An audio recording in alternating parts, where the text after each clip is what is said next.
UTL solar solar लावणार आणि सबसिडीही मिळवून देणार। बीडमधील हत्या प्रकरणात वाल्मिक कराड नंतर फरार आरोपी सुदर्शन घुले सीआयडीच्या रडारवर। केजमध्ये घुलेच्या टाकळी गावात सीआयडीचा तपास, आरोपींच्या नातेवाईकांची कसून चौकशी सुरू। बीड संतोष देशमुख हत्या प्रकरणात एसआयटीची स्थापना, पोलीस उपाधीक्षक अनिल गुजर यांच्या नेतृत्वात एसआयटी काम करणार। 9 पोलीस अधिकाऱ्यांचा समावेश, राज्य सरकारकडून जीआर जारी। गडचिरोलीतील 11 नक्षलवाद्यांचं मुख्यमंत्र्यांसमोर आत्मसमर्पण, 8 महिला आणि 3 पुरुषांचा समावेश। आत्मसमर्पण करणाऱ्यांना पुनर्वसनासाठी लाखोंची रक्कम, 38 वर्ष नक्षली कारवायांमध्ये होता सहभाग। गडचिरोली दौऱ्यात मुख्यमंत्री फडणवीसांच्या हस्ते विकास कामांचं लोकार्पण, अहेरी ते गर्देवाडा एसटी बस सेवेचा शुभारंभ।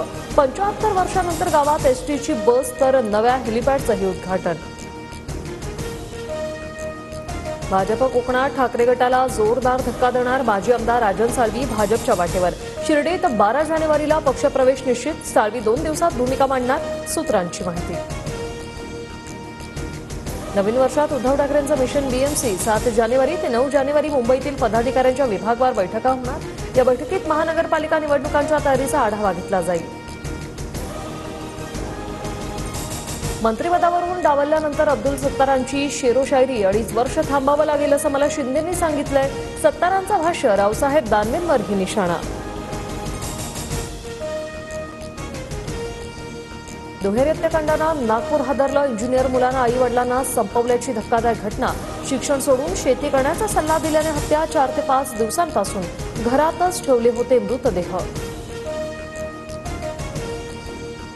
कल्याण अल्पवयीन मुलीवरील अत्याचार आणि हत्या प्रकरण, आरोपी विशाल गवळीला घेऊन पोलिसांचा शेगावात पंचनामा। हत्येनंतर आरोपी कुठे राहिला, कुणी मदत केली, या घटनास्थळांचा घेतला आढावा।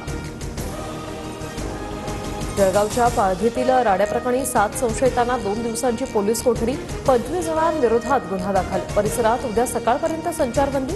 गुलाबराव पाटलांच्या पत्नीच्या वाहनाचा धक्का लागल्याने झाला होता वाद। मुंबईतील रस्त्यांवर नव्याने सर खोदकामास मनाई, वायू प्रदूषण नियंत्रणात आणण्यासाठी पालिकेच्या उपाययोजना, केवळ पाणी पुरवण्याच्या मुख्य जलवाहिनी गळतीच्या दुरुस्तीस परवानगी। 26/11 हल्ल्यातील मास्टरमाइंड अतिरेकी तहव्वूर राणाला भारतात आणलं जाणार, अमेरिकेकडून प्रत्यार्पणाला न्यायालयाची मंजुरी। अमेरिकेच्या न्यू ऑर्लियन्स शहरात दहशतवादी हल्ला, गर्दीत ट्रक घुसवत हल्लेखोरांकडून गोळीबार। या हल्ल्यात 12 जणांचा मृत्यू तर 30 जण जखमी।